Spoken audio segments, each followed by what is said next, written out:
Has life gotten off track? Are you looking for some inspiration to be a better dad? People say all the time, I'd die for my kids. Okay. But would you live for them? Actually live? Get yourself healthy? Make better choices? Eliminate distractions? Would you lead them more intentionally? Would you get sober? Take better care of yourself, physically and mentally. You'd only have to die once. Your kids don't need you to die for them. They need you to live. Have you thought about getting sober, but you just didn't know where to start? If so, welcome to the Domestic Dad Podcast, your go-to destination for candid discussions on journeys into sobriety, parenting, and personal growth. I'm Nick Barnett, founder of the Domestic Dad Project. I've been a dad since I was 18 years old. I'm also a trauma survivor, an alcoholic, divorced, happily remarried, hardworking, humbled by life, domestic dad. On this podcast, you'll find interviews with people who have walked that path, including myself, coaches, mentors, and pastors who can help guide you on your journey. You're going to need resources and inspiration. You can find that here. This is the community for you to lean into so you can start living life as a domestic dad. So let's grab a mop and start cleaning up the mess.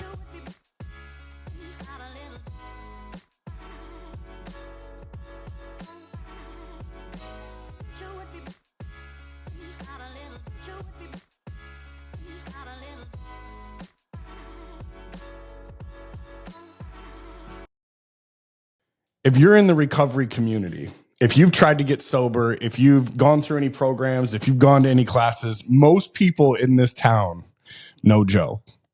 And they know him for his bluntness. They know him for just being an advocate for people. So it was my honor to reach out to you and ask you to be on this deal. I mean, it's seriously my honor to be able to do this with you, man. So thank you for the work that you're doing in the community and the work that you're doing for people in recovery and supporting them.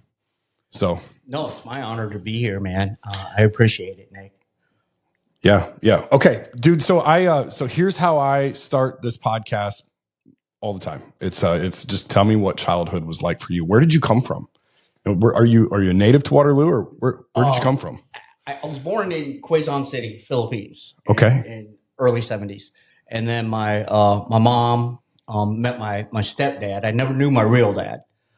So he was a Navy guy, and he's from the Midwest. He was born in Lincoln, Nebraska. So I grew up in the Midwest, Kansas, Nebraska, here. You know, my dad got a job in 82, John Deere's here, and so we found our roots here. You know, it was pretty cool.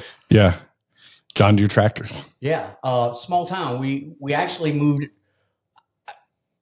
We actually lived in Waterloo, and then my dad found this farmhouse outside of Dunkerton, and that's pretty much where I grew up. Was outside of there. Nice, man. Yeah, it was nice. Beautiful. What was school like for you when you were growing up? We moved around a lot until we got to Dunkerton. It was tough. It was cool, but it was tough. It took a long time for me to find my own place in school. Back then, it was a predominantly white, community. Yeah. So I think there was maybe 3 or 4 Asian families in Waterloo. It was me, and then the Evansdale crew that I knew was the Baranobuses. Actually, my mom helped start the Filipino American Association back in the mid 80s, early 90s. So, and that's thriving to this day. It's pretty cool to see. So interesting connection here. Cliff Baranobus was my brother's basketball coach and a mentor to him for a long time. Yeah, so John's a really great friend of mine, So, yeah, that's cool. Okay. So yeah, man. So, what was, as you got older, what was like your work life like? Or actually, before I go there, let me just back up. When did you know that like maybe you had some other stuff going on? When did like the stuff start? Man, well before I even took my first drink, or well before I even smoked a joint.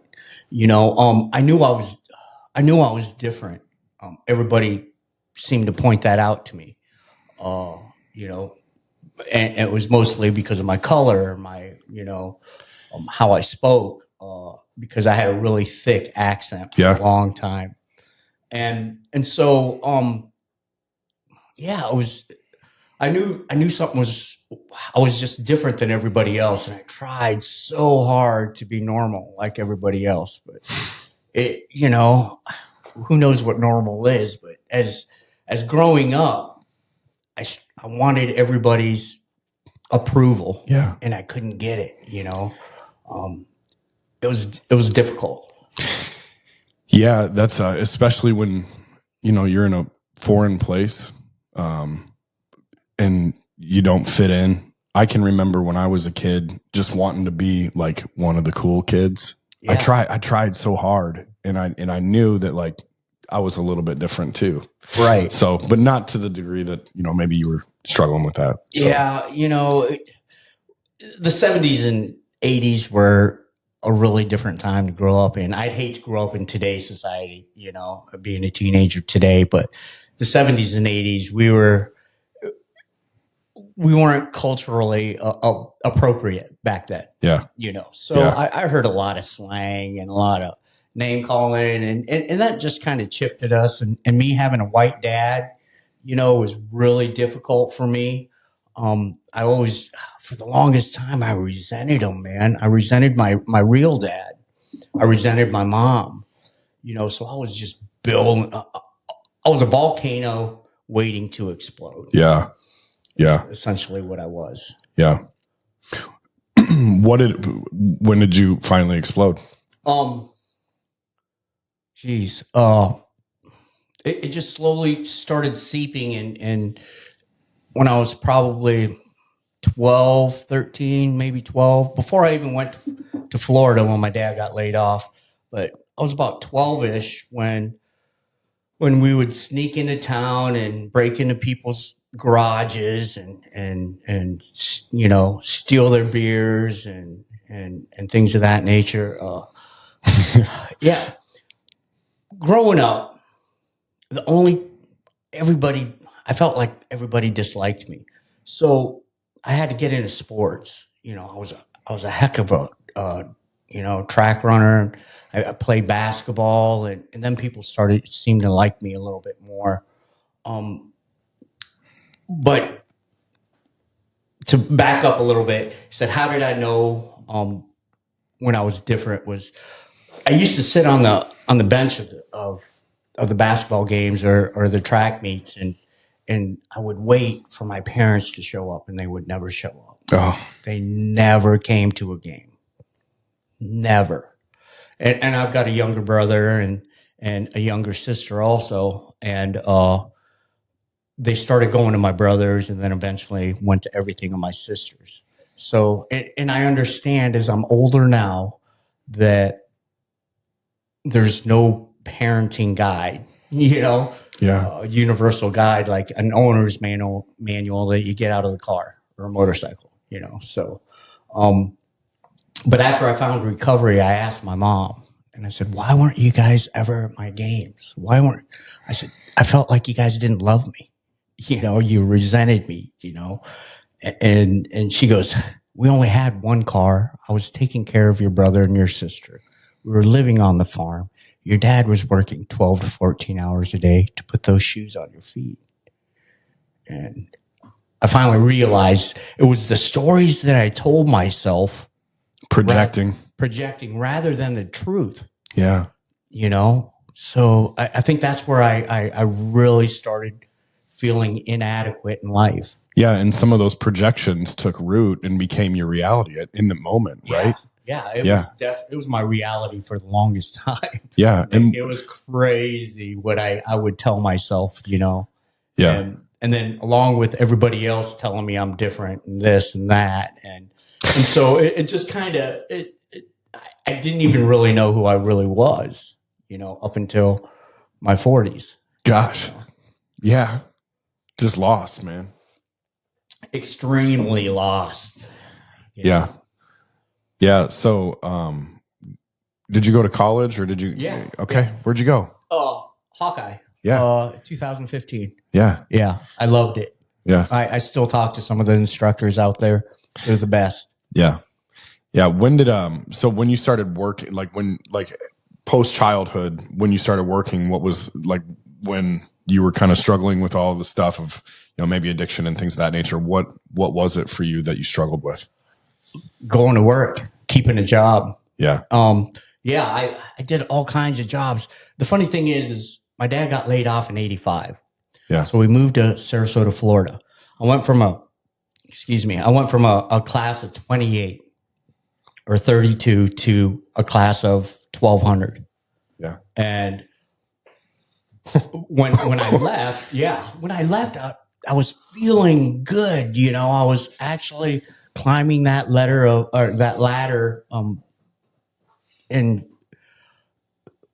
popularity. Yeah, stacking some friendships and actually, had a circle, if you will. Yeah, I did. And then I went to Florida, and then it just I withdrew, man. It was so negative for me. I essentially found some a group, of normal teenagers, I guess, that went out and did, normal teenage stuff, I guess. But that's where I essentially started getting really, really sliding down that slope in life, know? So, yeah. When you drank or used, what were you like? Oh man, I was the life of the party. I thought, I think everybody did. Removes that barrier of which you kept yourself in, or that kind of like shame, if you will. It kind of melts away, and you become like this extroverted version of yourself that you've never expressed before. Yes.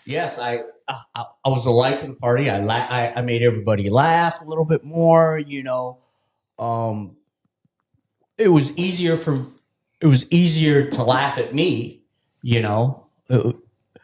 rather than being made fun of. I can make fun of myself now and then feel a little bit better about it.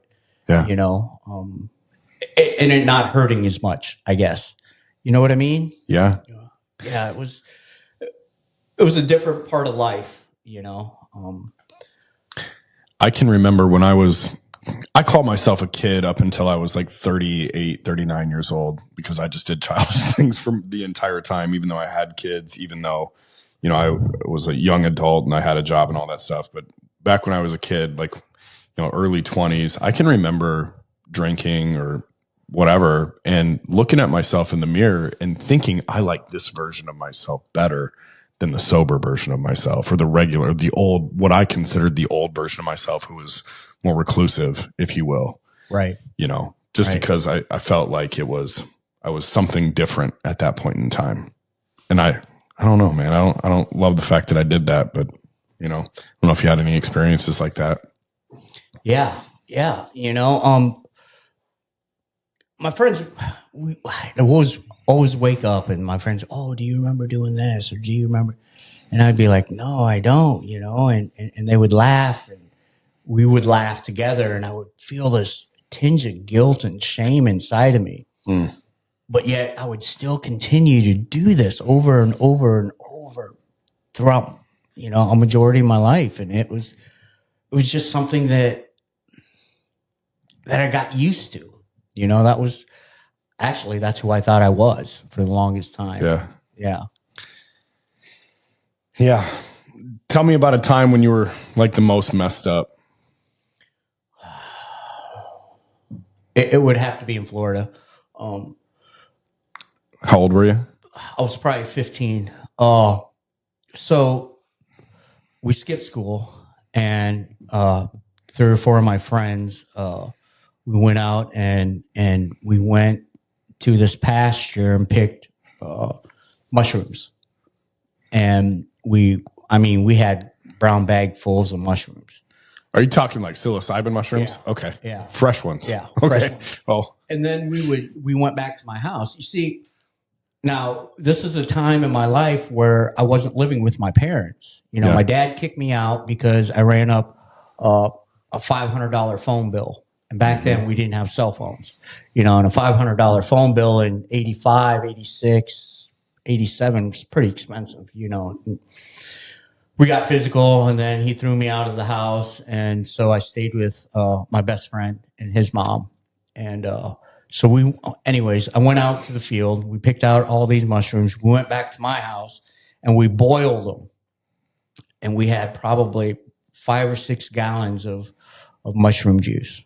Wow. And I drank probably a 40 ouncer of it. And yeah, it was so intense, man. It was, yeah, we got kicked out of an amusement park for laughing so hard. I hallucinated all these ants were on me. And then it was, yeah, it was a crazy time. It was a crazy time. Oh man, I cannot imagine. Yeah, I've got a lot of crazy war stories like that. But yeah, that was probably one of the better times. There was another time where there was a strip bar outside of Littleton or in Littleton. I know Littleton. Yeah. There used to be a strip bar in there. A gentleman's club. Yeah. And so we went out there. My buddy just had a brand new just got a truck, and we were leaving there. And I was like, "Hey, man, you got to let me drive. And we were hammered, and so he let me drive, and I almost rear-ended a police car. Oh man. Yeah. Cop in it. Yeah. Almost or almost. He pulled over to the side and then come around us and then pulled us over, and I got pulled over. There's another time, even a worse time, where so I get out of Eldora, the boys training school, and my mom tells me I can't stay there. You know, Dad doesn't want me there. I just wasn't welcome at home, and so I joined the Job Corps in Utah, Salt Lake City. I didn't even make it through orientation. I was there for 2 weeks, got kicked out, met some girls, ended up staying with them for a few days.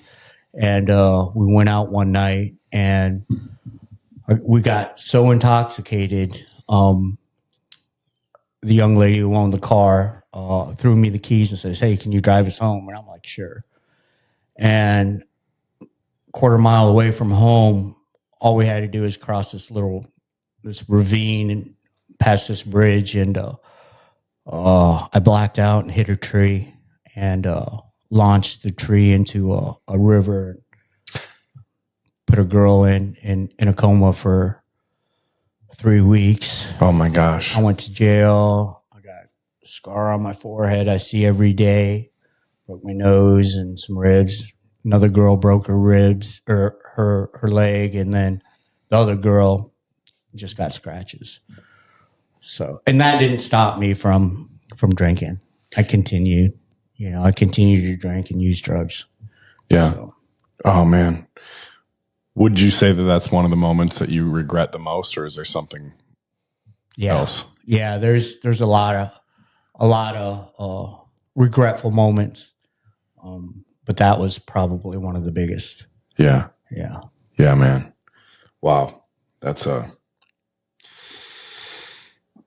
heavy. Did the girl make it? Is she okay? Yeah, she made it. Yeah, I don't know to this day, those girls, I don't remember what their names are. Yeah. But I knew while I was sitting in jail that they were okay after I got out. So yeah. Yeah. So at some point, you got into big trouble, didn't you? Oh yeah. Yeah. Walk me through that. Which time? I stole a car when I was 15 to go back to Florida. He said which time? Yeah. So I ended up doing 2 years at Eldora State Training School. Mm-hmm. I went to jail, I don't know how many, numerous times through my 20s and 30s. Caught a couple felonies. One in Kansas, Leavenworth, Kansas.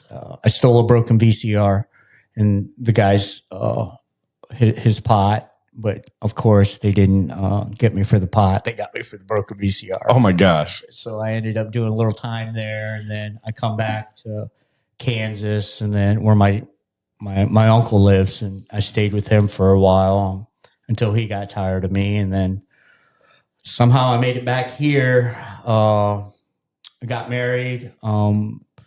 This is where my emotional regulation was just terrible growing up, you know, and so I a lot of my charges are either it's violent, domestics, or assaults, or driving while barred or driving. Yeah. And then I went to prison 2007 till 2011 is when I got out. 2008. Yeah. 2007, 8, something like that. Tell me about that. What was that like? What was prison like, man? Oh man, okay, so they tell me I'm going to gladiator camp, and I'm like, well, what's gladiator camp? Well, you know, one of the TV shows had a big spiel about it, and Fort Dodge. And so I get to Fort Dodge, and I do 2 weeks in the orientation. I get to meet one of the head guys of the Serenos, and great guy. He was actually one of my roommates, and another buddy of mine who lives here in Waterloo was also a roommate of mine. But I hit the yard, I get a job, and then this young guy comes to me and he says, "Joe, man, this group of guys is trying to extort me, and I put my nose into something I probably shouldn't have, and ended up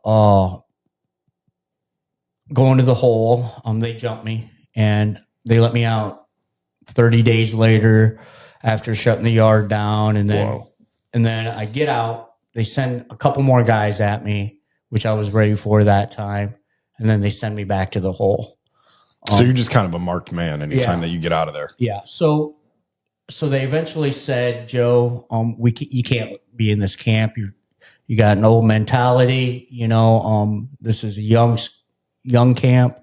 We're going to send you to Fort Madison." Okay.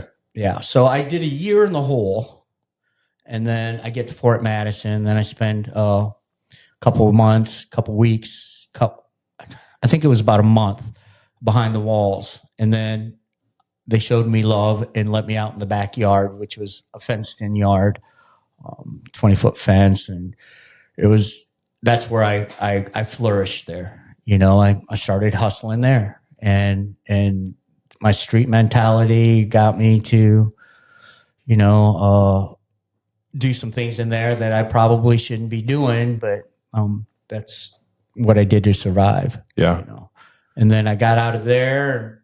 My mom came and picked me up with a bunch of Filipino ladies, and then took me back to Dunkerton. And then my dad came and picked me up, and him and my mom were divorced at the time, but he had a cabin in Texas. So we went to Texas. Yeah. For about 3 months. And then I started talking to my wife. Now I've known her for 30 years. Really? Yeah. She's actually pretty awesome. Shout out to Joe's wife. Yeah. Nina, I love you. She was dating one of my close friends in my 20s. And they had 3 kids, and they called me Uncle Joe for a long time, Uncle Jojo. And then now they call me stepdaddy. You know, it's pretty funny, but yeah. And then lo and behold, she's been my ride or die since, till now. You know, it's amazing. Yeah. I didn't know what real unconditional love was. I mean, my mom and my dad kind of showed it to me, but they limited that love. She's amazing, dude. Absolutely amazing. Yeah. I can't say enough about her. So you came out of prison, you get down to Texas, and then you finally reconnected with Nina. Yep. Yeah. And what did that look like for you after everything that you had gone through at that point? Was it did it look like freedom for you? Like, was it? Well, actually, it was, my history with women is really bad. Okay. And so I'm so codependent on them. Yeah. And in the 3 years that I did in the joint, I get out and I'm like, all right, I'm ready to find, somebody. But I kept telling myself, I'm going to find somebody stable. I'm going to find somebody with a good job. I'm going to do this. Lo and behold, she has, she checks all the boxes. Yeah. She checked them all. And, when we started talking, I was like, yeah, I can't date you. You're going out with, one of my closest friends, and she's like, no, I haven't seen him for 2 years. And I was like, oh, really? And so then it kind of flourished from there. Yeah. She says, hey, you can come stay up here. We don't even have to be in a relationship or anything like that. I've got an extra room, whatever. And so I came back. Did you stay in the extra room? No, sure did. Yeah. Yeah. So, did you guys have any more kids or just the two that she had previously? She has 3 previously. I have 4 on my own. Oh, okay. So let me tell you about tell me about that, Dad. Okay. So usually when I introduce myself to everybody, I tell myself, hey man, I'm a 4-time felon. I'm a 4-time deadbeat dad. I've got 4 kids by 4 different women. 2 of the women are sisters. My 2 oldest kids are 2.5 weeks apart. So this is who I am. Yeah. I screwed up my life pretty good. I screwed up my kids' lives really, really good. I don't think I've raised them, any of them, for more than a weekend in their lives. I was always screwed up. I was always either drunk or high, and it's tough. I have a really good relationship with my oldest daughter. And the other 3 kids, my youngest son doesn't know who I am. And he lives, I think, in Rhinebeck. Yeah. My other 2 kids, one of them is in Kentucky and one's here in Waterloo who doesn't want to speak to me either. And that's maybe why subconsciously I used to use a lot, because I was I knew I was a failure. Regret, shame. Yeah. That stuff gets on you. And I could go on and on about those things and the reasons that I used. But I think at the end of the day, the reason I tried to sedate so hard with alcohol in my own journey was because of the regrets, because of the things that I regretted. And I would drink and I would try to make it go away. And the crazy thing about it, man, is that it's at some point when you get sober, it's all going to come out. Yeah. That's all going to come out. And hopefully you are in motion when it does, because you don't want to be sitting still when that happens. Right. I was a big runner at, like, post sobriety. I was like, I got to go for a run. And it was on those runs or walks or like, morning jogs or whatever they were, that, like, most of the time I'd just be drowning in tears, man. Yeah. I was drowning in guilt and shame for the longest time. And I would wake up in bed and just yell at God, hate the world, and tell God, wow, why am I here? Why do you keep me here? And it was a difficult conversation, because every time I would ask for help, God I would hear every time I asked for help from God, I would hear the doors of prison shutting, or the clanking of the handcuffs around my wrists, and that wasn't the help I wanted, but that's the help He gave me. Yeah. And I didn't realize that he kept me around for a reason, and I'm still wondering what it is. But now I wake up and I'm like, all right, what kind of chaos are we getting into today, man? Yeah. So. Yeah. Pastor Q was on here last week, and I love Q. Yeah. And he made a great comment. I love quoting him too, because he's just got so many, like, things that just hit. He said, if you're not dead, God's not done. Yep. And that is the truth, man. And God gives us opportunities to be obedient and trust him. And, sometimes we just have to be submissive to that. All the time we have to be submissive to that. And once we become submissive to that, I think he starts working in your life and showing you what he's been stewing up for you. Because Joe, I mean, as much as you may have consider yourself not a good enough dad, you're probably ready to be that at this point in time. And you've shown that kind of fatherhood to other kids and other people, and what you're going through now and what you've done, like as of work in this community today, is a result of all of the lessons that you have learned over that time. Like, God, what are you doing this to me for? To put something in you. Yep. Yeah. That was so difficult to get through. And when you got through it, you could show people what that light looks like on the other side. Right. Exactly. And that's what it is. Probably 10 years ago, 11 years ago, my stepdaughter left my granddaughter with us, 2 of them. And the other grandparents took the younger one, and we took Peyton, and I've been raising her since then. She's 15. She'll be 16 in March. She's also one of my guiding lights. She's absolutely, she keeps me on my toes, so, and so God gave me that opportunity to help raise a child. And I've never had that ever, and he's also blessed me with 14 grandkids. So my God is he's a comedian to me, because growing up, I told myself, hey, society said, hey, women at the time, 50s, 60s, 70s, and early 80s, said women should only be at home. Mm-hmm. They should clean, they should do this, they should cook, take care of the kids. And God says, no, that's not true. And me being as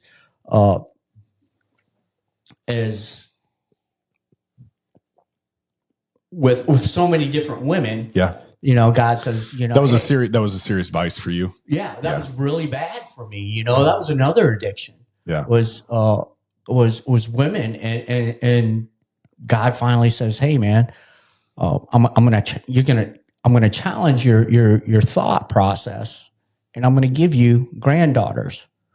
Now, what do you think of that?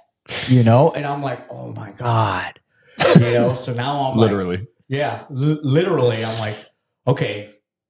I tell them all, you're just as good, if not any better, than any of these boys. You don't need any of these boys. Yeah. Use your head, and they'll come to you eventually. But don't even worry about them nowadays, because I remember being my granddaughter's age and chasing just all kinds of girls. Yeah. So and thank God she's so bright, and she's into her sports now, which is wrestling right now. So, and she enjoys that. So you got she's a wrestler? Yeah. She just started wrestling this year. What school? Well, it's East, but they combined it with West. Yeah. Let's go. It's absolutely amazing, dude. It is. Absolutely. No, I love the fact that they have developed women's wrestling in the state, and this state is the one, right? Yeah, like it really is the one that's was going to pioneer that. And it's so cool that these young gals are out on the mat and gritting it out like that. Oh man, I love it. It's absolutely amazing to see her out there enjoying herself, and it hurts. The last match, it kind of twinged inside because she came off the mat twice and she was crying. But I was like, hey, it's okay. Do you know what kind of character that's building though on the inside? Yeah. That's I think the best lesson that wrestling teaches us is kind of the concept of the man in the arena, if you will. You know what I mean? Yeah. It is those whose faces are marred with dust and blood and sweat and tears that, they're not going to suffer, the consequence of not trying and not going out there. They can hold themselves up here knowing that they went for it. Right. You know what I mean? Right. So not among the meek, but among the champions of the world that went out there and did it. Exactly. So what was great about this last meet, she went 0-3. Yeah. It was tough. But the best part was at the end, the senior come up to her that's on her team, and she says, "Hey, good matches, it's okay." She goes, "But you did win. You went out there on the mat." And this is from her teammate. And I was like, "Oh my God, that's so awesome." Because 2 weeks prior to that, Peyton wrestled that senior who wrestles, varsity, and she also wrestles college girls. And Peyton pinned her in 48 seconds, the same girl. And I was like, absolutely amazing to hear her come up to Peyton and give her a hug and say, "Hey, man." Yeah. And that's what teammates, that's what that team dynamic is about. And I seen it there this last match, but earlier this spring, I got to coach for softball. Mm-hmm. And this is the first year I've ever coached. And the team that I coach it's mixed league, my granddaughter and her friends, and then some boys. And we won the tournament and league. And I was just an embellished cheerleader. Yeah. It was absolutely amazing. I didn't even have to. Were you on the mat yelling and screaming? Oh, yeah. Oh, yeah. Yeah. Half. Yeah. On your toes. Yeah. So she's got me to do things that I have yet to ever think I would ever do. And I tell my clients that all the time is I'm like, put yourself in a positive, uncomfortable position in order for you to grow. There's no growth in the comfort zone and no comfort in the growth zone. So go out there and do something positive. Those are wise words. So I live by those words, man. A friend of mine in the recovery told me that, and I've stuck to that for years. Yeah, those are solid, man. There's no growth in the comfort zone. No, not at all. And there's no victory in I should have. Yep. There were so many times that, I'd drink and drink and drink. And I'd tell myself I was going to get sober, and then I'd quit for, a week, 2 weeks. And then I'd go back and I'd drink. And then I'd look at the calendar and I'd be like, I could have been sober for 3 months. You know what I mean? But I made poor decisions and I went for it. I should have. There's no victory in that. You know what I mean? Right. There's none. You got to go for it. You got to do it. Put in the work. Get uncomfortable. Get comfortable being uncomfortable. Right. And yeah. I've never put that goal. We've all said, I'm not going to drink this weekend. I'm not going to, but I've always changed that vice to something else. I'll just smoke a little pot, I'll do a little meth, and then we do that for an extreme amount of times. And then we're like, whew, I'll just go back to drinking, Yeah. And essentially it was a vicious circle, for me. And then, of course, the pills, were a big part of my life. Painkillers? Yeah. I struggled with that as well. Yeah, oxys and perks were really bad for me. Yeah. Started with a thrown out back for me, like a back spasm. Went to the doc, got some Vicodin. My wife at the time had just had a C-section, and she had oxycodones for the C-section pain. And I tried one, and I was like, "Oh, I'm going to go to the doctor, and instead of the Vicodin, I'm going to try to get the Percocets or whatever they were, And that's kind of where that all took off for me. That was a terrible, terrible. Yeah, it took a terrible grip on my life, man. Yeah. Well, the last time, so I'm clean and sober 9.5 years. Yeah. Right towards the end for that last year, I would wake up at 2-3 in the morning and do a shot of meth, because my wife was sleeping. Supposedly she didn't know. So I would wake up early in the morning, do a shot of meth, and then smoke a joint, probably if I had a beer, drink a beer, and pop a couple pills. And then I would go to work at 6:30. And it would just, all through the day, 9 o'clock, I'd smoke a joint, pop a couple pills. Noon, I might do a little bit more meth, drink a little bit for lunch, come home, not eat anything, and then drink and smoke pot so I could go to sleep, and then it would start all over.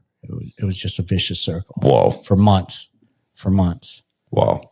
What did you struggle with like some mental health stuff? Oh yeah. In the thick of all that? Yeah. Because when I was at my worst and I was drinking, like at the end, I got into a pretty dark place, man. I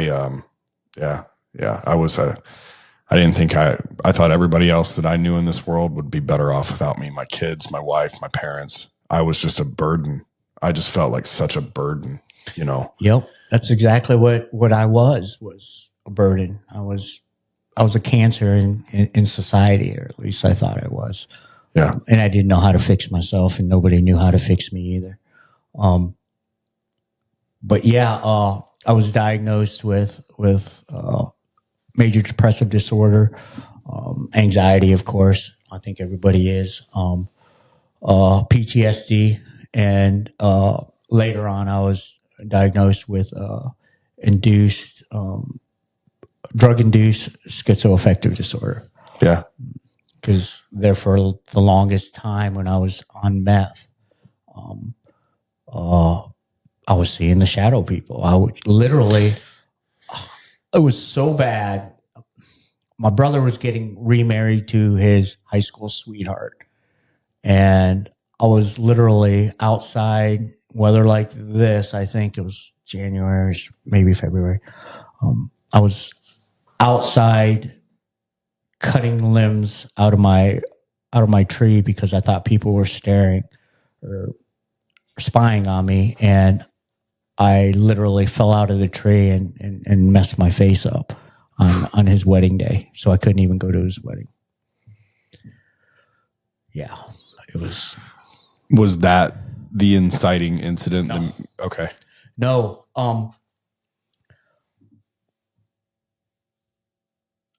My dad passed away in 2011 or 2012. We buried him on 11/11/11 or 11/11. That's Veterans Day. But he was born June 28th, and that week, you see, my brother and I we never really talked about feelings, you know. And I was one of the. Oh, you weren't brought up to. Yeah, we weren't. That goes back to the tool bag that your parents give you, right? Yep, that right. family of origin stuff. If you weren't taught to talk about your feelings, then it's really foreign to do it. Yeah. And if I cried in front of my dad, you know, my dad would say, well, "Why are you crying? Do you need me to give you a reason to cry?" And you know, who's just a man's man. And so when my dad passed, my dad's death date and my dad's birth date are extremely important to me. And both, when I was in active addiction, that week I essentially would get, you know, screwed up. I mean, extremely. On his death date. Yep. So in November was a triggering month for you. November was a triggering month, and then June was a triggering month. And my brother and I would, you know, there for a while, we'd call each other and be like, "Yep, you taking a day off?" And I was like, "I took the week off." Yeah. Okay. And then that week of June 28th, 2015, I tried committing suicide 3 times. Yeah. So yeah, I took all my pills and woke up in a pile of puke. Second time, a friend of mine's, one of my friends that I grew up with, his son played that pass out game. Yep. You know how they tie something around their neck and then they make themselves pass out. Well, I tied my granddaughter's belt around my neck and tried doing that, and it didn't work. I broke the belt, face was all messed up. And then the third time, my wife was coming to pick up the last of her stuff, because by this time,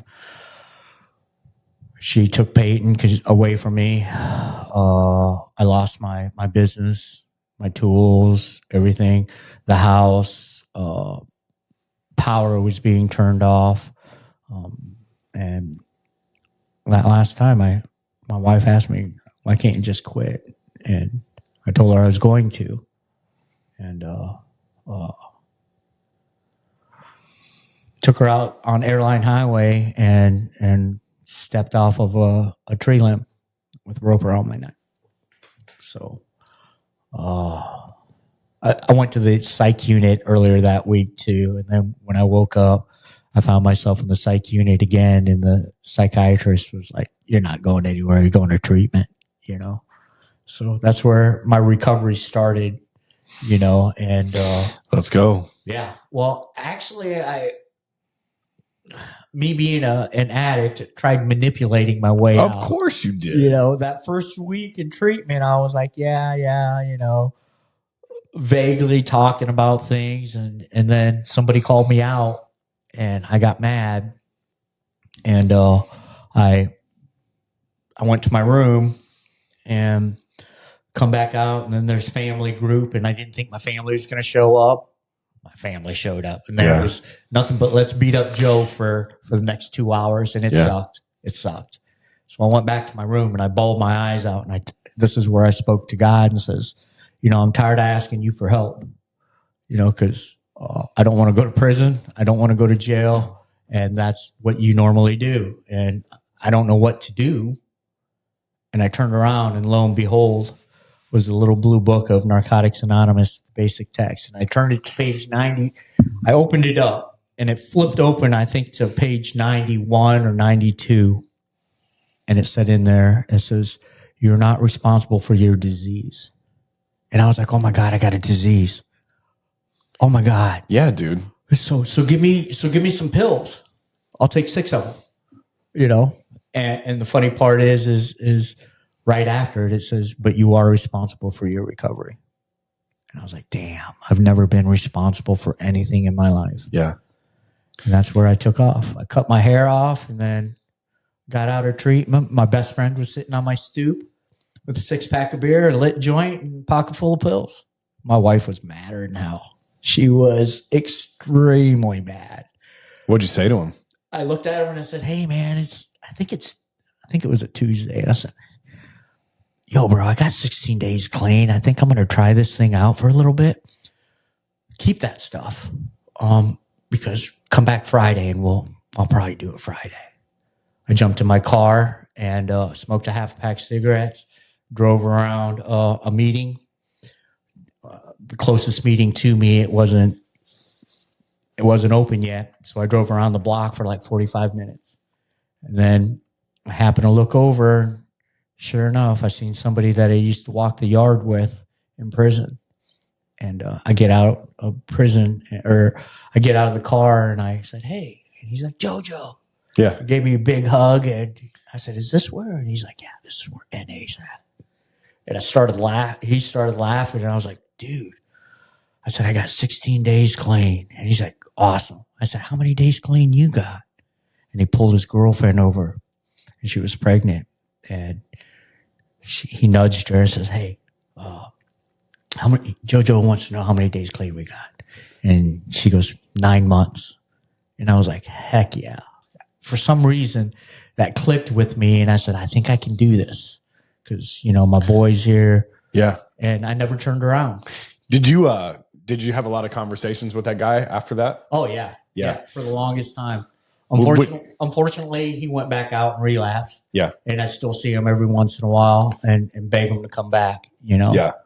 Yeah. It's, isn't it crazy how the game changes when you have an accountability partner? Yeah. In recovery? Yeah. When you got somebody that you can lean into and like kind of talk about what you're going through and kind of get it off your chest and you're not sitting with it.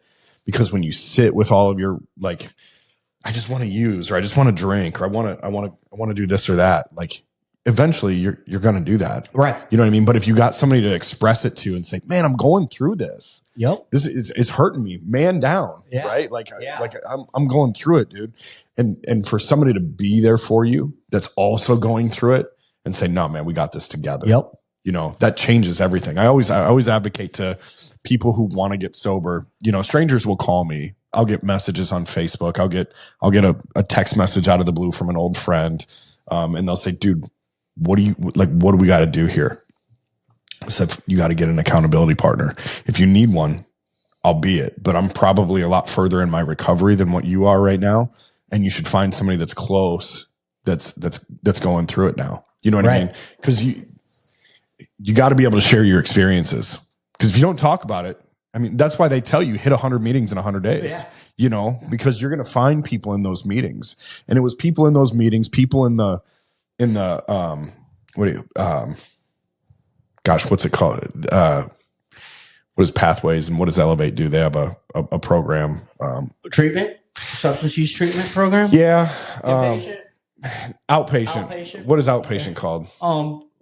Intensive outpatient. Yeah, IOP. Yeah. So in the IOP rooms and things like that you're going to, I mean, when I first went to IOP, and I use Pathways, by the way, it was, I called and I was like, listen, I got a problem.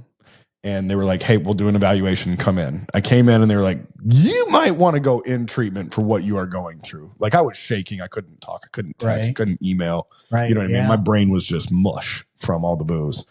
And so the next thing I had to do was meet with a counselor. And then the counselor was like, here's your options. We can go inpatient, or you can do like an outpatient deal. Because I was like, dude, I'm not going inpatient. There's no way I'm not doing that. I was very adamant I wasn't going to do that. For one reason or the other, I think I just wasn't comfortable with that. Right. And I think a lot of people aren't. You don't have to. A lot of people aren't. Yeah. There's so many different ways to recover. Yeah. But she was like, if you want to do IOP, it's 3 days a week and it's 3 hours. Yeah. 3 hours a session. And then she was like, and you got to meet with me on Fridays. And I was like, holy smokes. That's a commitment. It is. So I was like, I don't know about this. And I was going to try to wiggle my way out of it. You know what I mean? So I come home and I'm talking to my wife and I'm like, listen, this is a lot. And I don't know that I want to be away from you for that long. Cause I was codependent. You know what I mean? Like I need to be around you. I don't want, I want you to leave me. Yeah. I want to be with the kids and this and that. And she was like, hey man, my wife, I'll never forget it. She said, you can't help anybody until you help yourself. You can't be the father you want to be. You can't be the friend you want to be. You can't be the husband you want to be until you help yourself. So you need to go do that. And so it was like, green light. Let's go. Wise words from a woman. Yeah. Wise words. Yeah. It wasn't, hey, yeah, you're right. Don't go. Don't be around, other people who are going through. I want you back. It was like, no, you go. You need to go. You need to go get that done. Because if they say it works, but do it. Yeah. So I did. And I made a lot of friends, in that process. I made a ton of, I still remember every single person that was in that first IOP group first and only really IOP group that I ever did. And that built my foundation. That many meetings and that consistently really gave me a foundation. And I was kind of like, dude, I've logged all this time of going to these meetings and learning about, my addiction and learning about what all this was. And it was so aha at the end of it. And you start participating in the conversations and people are opening up and asking questions and everybody gives feedback. And it was like, this is like medicinal for me. This is what I needed. These are the conversations I've needed to have for decades. You know what I mean? Right. So I just think that there's a lot of value in accountability partners and knowing other people that are going through it at that point in time. Exactly. I tell everybody that too, is my clients and my IOP. I'm like, hey man, I want you guys to know each other. I want you guys to friend each other, exchange your phone numbers. I want you guys to go out to coffee, call each other when you're having a great day. Yeah. And because it makes it so much easier when you're having a bad day. Yeah. And it works, staying in touch, communicating is really big. And the withdrawing is something that we're normal to or we're used to. And like I said, man, we got to be uncomfortable. Pull us out of that. The 90 meetings, 90 days, find a home group, find a sponsor. Absolutely amazing service work. NA is really a big part of my recovery in my life. However, in the position that I work, NA isn't the only way to do it. 12 steps are absolutely wonderful. Yeah. But research is showing harm reduction works now too. Yeah. There's so many different ways. Peer groups are huge. Yeah, we have a absolutely amazing peer recovery support center in where I work. The funny thing is one of the very first meetings I ever went to, a gentleman came in and he picked us up from Horizons, and we get these meeting lists, and we write, guys write their numbers on it and girls for theirs. I still carry my first meeting list. Yeah. And I whip it out every once in a while. I got my wallet wet, I don't know, 5 years ago, and I lost it or something like that. I freaked out. I didn't care about the license. I didn't care about my social security card. I didn't care about anything else in my wallet but that meeting list. Yeah. And it's all ripped to shreds and everything. But I busted it out earlier this week and shown the guy who actually I work with, one of my closest friends. And I showed it to him, and we looked down the list, and we were like, oh yeah, I remember him. And so it's pretty amazing. Yeah, that's magical, man. That really is, because when you go through something that's so dark and so hard, and you remember the other people's journeys, because they share. Yeah. Everybody's sharing, being open. Yeah. I can remember I was like, at one point in time, I was so embarrassed of this. I was like, hey man, I was in like that IOP group, and I was like, hey, have y'all ever been like throwing up and then shit your pants at the same time? And everybody's hands went up. And they were like, oh, we done that. Yeah, we done that. It's like, oh really? I'm not the only one. Right. Yeah. That's amazing. That's so cool. But yeah, it was a very funny moment. But it's moments like that you go through, and you just get raw and honest about the things that you've been through and what your drug of choice has done to you, and everybody else can kind of relate to that. Right. You're not going to get that anywhere else in the world. Nope. And these are my people. I frequent the NA rooms not as much as I used to in the beginning, but I still frequent them regularly. And there's a couple meetings that I chair.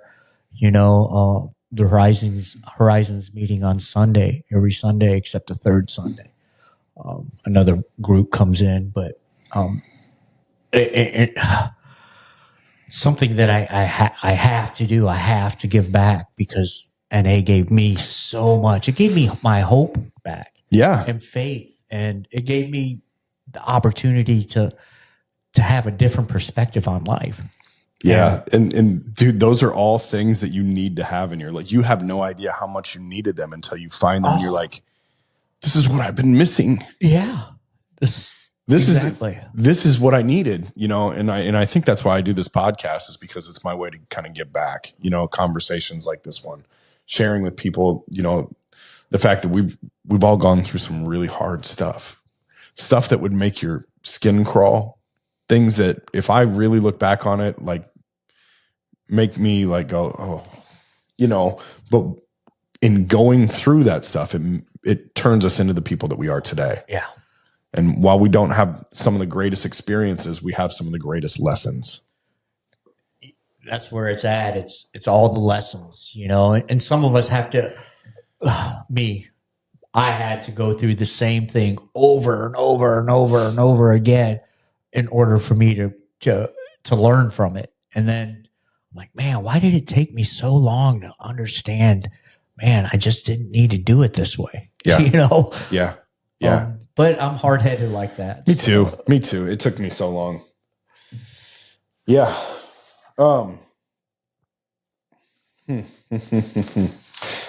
What's your favorite part about being a dad, Joe? A grandpa? Yeah. I give my that's a good question. My dad was never a bad guy. Yeah. And he had this dry humor. And he always tells dad jokes, or used to, all the time. Yeah. And we would always travel, to Nebraska or Kansas, and then back to Waterloo. And So I tell a lot of dad jokes. Like every time I drive by a cemetery, I'm like, hey, you know what they call the middle of that place? My granddaughters will roll their head and shake their roll their eyes and shake their head and be like, yeah, dead centered. We know, JoJo. And I'm like, you know why they put fences up around them? And they're like, yeah, people are dying to get in there. I'm sorry. I love giving my girls and my sons, my grandsons, a hard time, because my dad always did with me.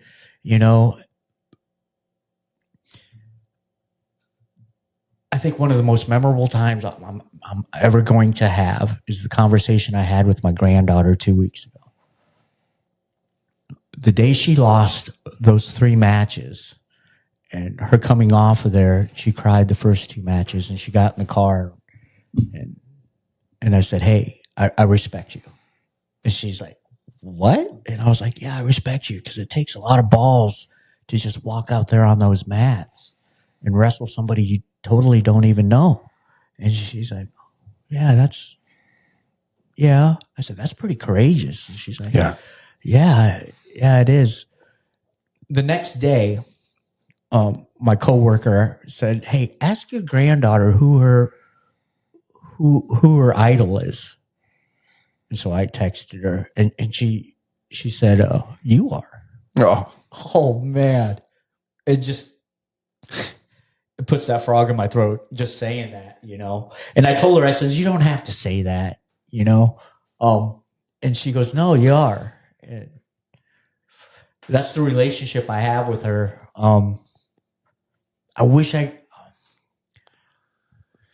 Here's one of my regrets is I wish I could have built this kind of relationship with my kids that I have with her. Yeah. Yeah. Yeah, that's tough. Yeah. But at some point you might be able to.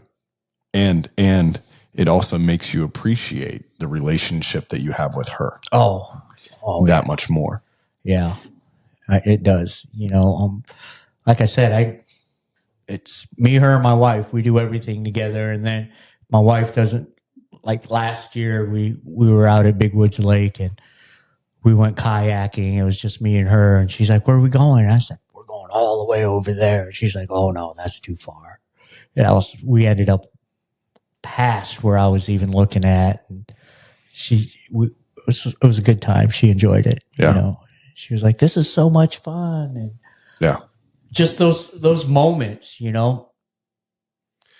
teaching her things. I taught her how to ride a motorcycle. Yeah. What's the happiest memory you have with her? Oh man, I could show you all these pictures.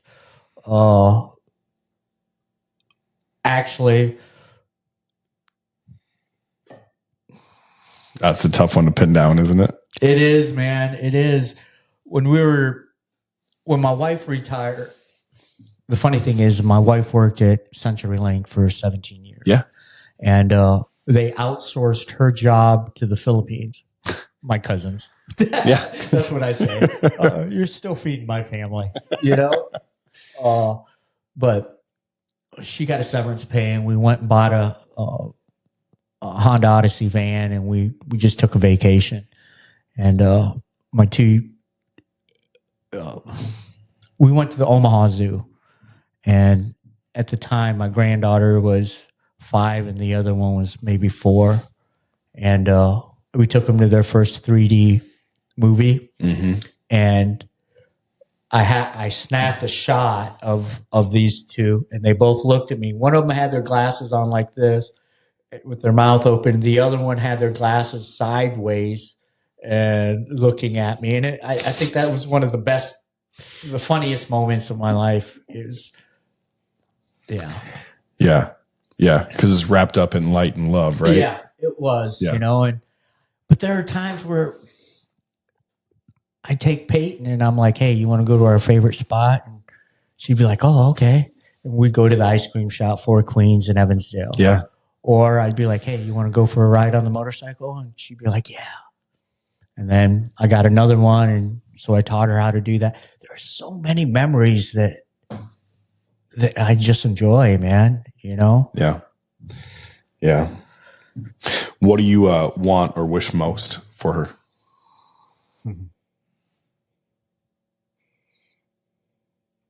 To be happy. Yeah.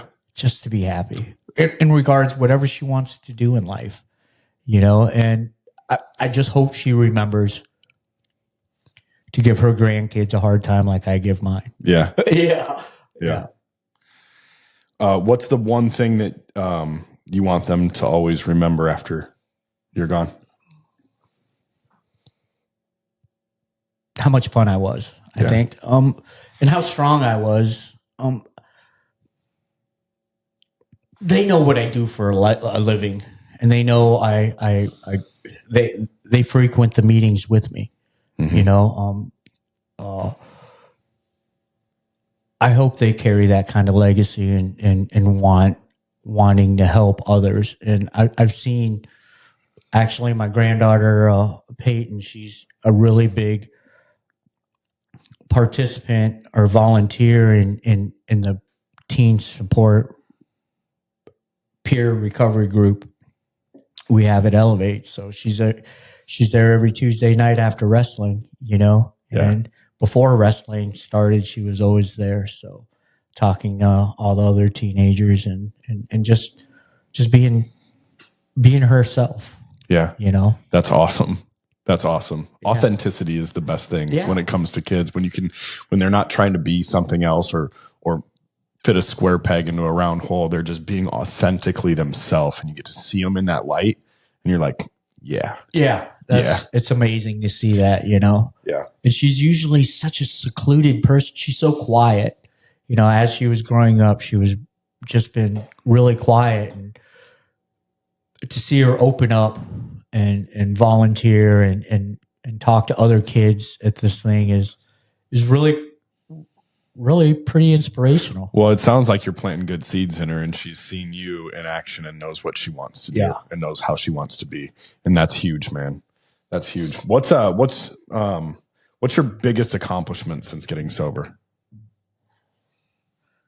Being a good grandpa and a husband, I think. I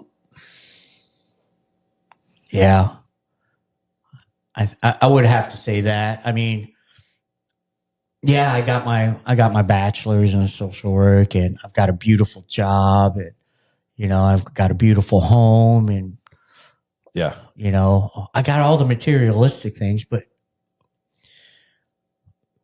I think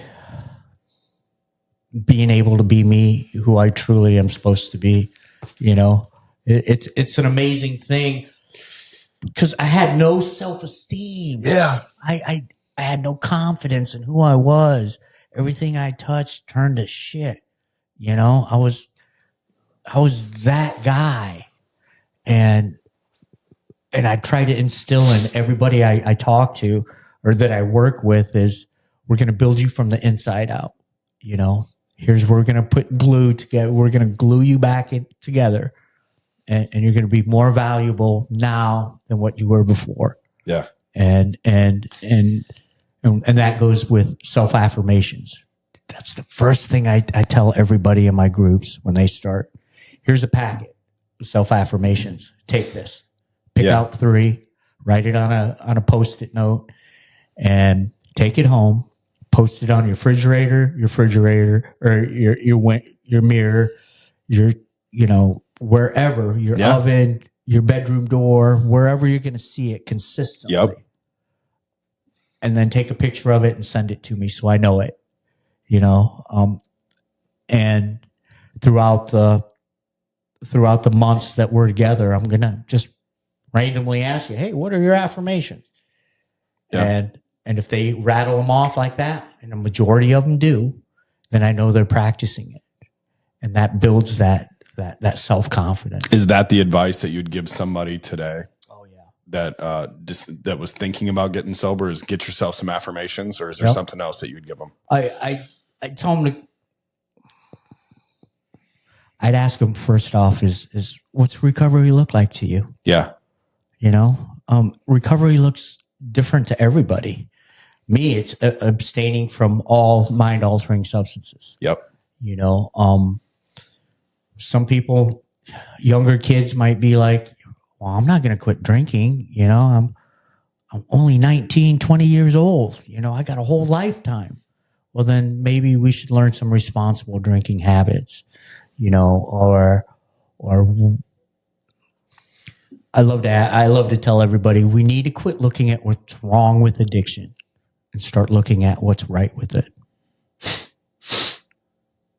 Because why are we can name all the negative stuff on it. Well, let's name some of the right stuff with it.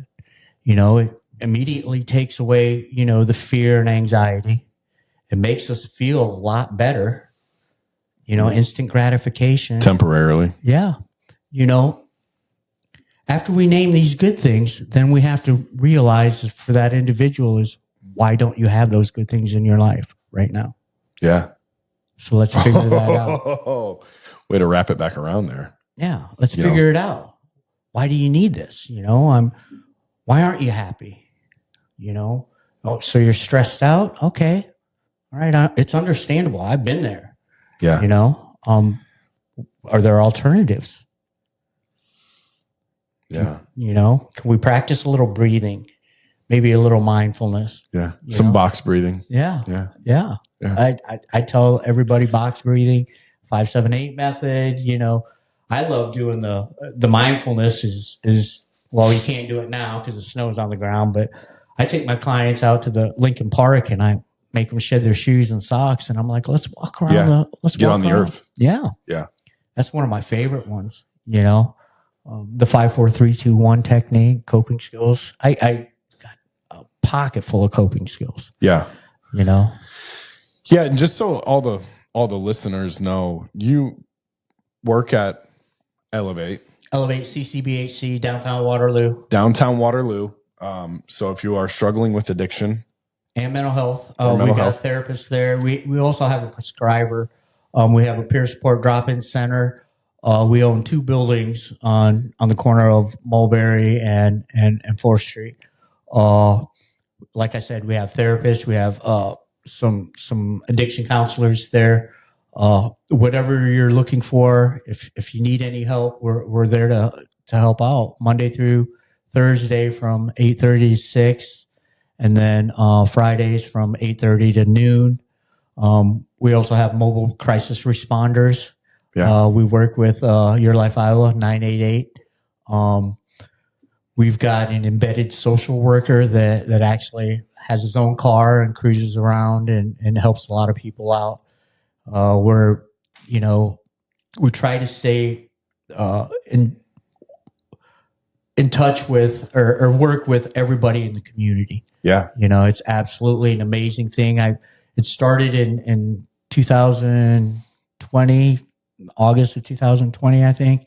And I came on in end of January 2021. I'm blessed. I'm blessed to be able to start the substance use program there. I was asked, I interviewed, and when I got there, they're like, I'm like, so what's this program about? And they're like, well, you're creating it. And I was like, what? And so, we created it. I started the IOP group, and it was at one time EOP, but it's now just outpatient group, early intervention, teens, and we just started PHP. So PHP is day treatment. So essentially, if you go to inpatient treatment, do your 30 days there, you could go to do PHP for 2 weeks and then jump into our IOP program, which lasts about 8 to 10 weeks.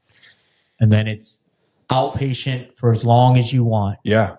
As long as you want. I've had my partner, Kelsey, and I have had clients that's been in treatment for a year and a half. They just come back to groups every once a week and just it's their safe space. Yeah, it's mainly for that's their community, if you will. That's where they get to, find accountability partners and talk about what's going on in their lives and things like that. I think that's incredible because many of the IOP programs that are out there are like 2 months. right? Yeah. And then it's kind of a drop off. And then if you don't have a support system after that, you kind of fall back into the abyss is what I've found from a lot of people. And some folks, love AA, NA, and some people they're just not going to do it. They're hardwired to not want to do that. And when they lose kind of those IOP programs, or when they come out of them, it's like, okay, well, I don't have to do that anymore. Got that checked off my list. What am I going to do next? And they typically end up back in relapse. Right. So the funny thing is I've had this gentleman. I was getting ready to discharge him, and we're having this conversation. And I said, "Hey, I'm going to discharge you." And he's like, looks at me, and he's in a serious face, and he says, "Joe, I've been drinking for 30 some years." Yeah. And he goes, "You think 8 months of treatment is going to cure me?" And I looked at him and I said, that's a good point. That's a really good point. And he's been continuing to come to groups, once a week, if not twice a week, since then. And I've had him for a year and a half. Yeah. And I'm like, you come as much as you want. That's incredible, man. That really is, because nobody wants to go into the abyss alone. Right. You got to keep that going. Dude, you are an absolute Superman inside of our community, inside of the recovery community. And I'm very blessed to know you and have you as a resource. I know I called you the other night when I was getting ready to go do an intervention with another friend of mine, Right. How'd that turn out? Well, he's in treatment. So good. Yeah. Good. Yeah. I'm glad to hear. A lot of the advice that you gave me was very applicable. So it was awesome. Yeah. So any last piece of advice that you would give the listeners if they're either struggling with mental health or struggling with addiction? How bad do you want it? How bad do you want it? Because you got to do some things that you normally most likely haven't done yet. And unfortunately, you're going to be really uncomfortable. And recovery isn't, here's what I tell everybody is recovery isn't, unicorns farting glitter and jumping over rainbows. Yeah. It's still hard. Yeah. And it's going to be tough, man. Recovery gives you the possibility of dealing with hard situations differently. Well, and if you are serious about it, come find me, man. Come find somebody. There's somebody who's willing to listen to you and help you. Yeah. And that's where it's at, and it's so hard to determine, is it the mental health that causes substance use, or is it substance use that causes the mental health? I think it's the latter most of the time. I think, they both go hand in. I think they're both separate hands on the same body. Yeah. So let's deal with it together. You don't have to do it alone. And if my way doesn't work for you, then there's a couple different other ways you can do it.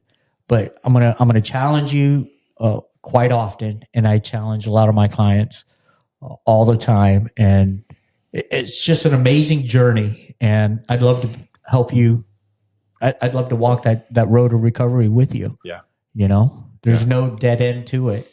It's lifelong. And unfortunately, it's the scary part is it's the same distance to the ditch, Yeah. On both sides. So you got to keep going straight, man. Oh, those are wise words, Joe. Yeah. Yeah. And I always like to tell people, there is no mess that's too big to clean up. You can always do it. Amen. It's always possible. There's a big, bright future for you here, no matter how much mess you've got around you. Right. I was a pretty messy person. I still am, if you ask my wife. Look at my side of the room. But I could laugh a lot more now at myself. Yeah. And it's amazing, recovery is where it's at. That's the cool thing nowadays. Yep. Come check us out. It's you'll love it. Give it a chance. Yeah. Right on. Thanks, Joe. Anytime, man. Anytime. Appreciate your time, brother. I appreciate you. God bless you. Yeah. God bless you as well. You See ya. Awesome.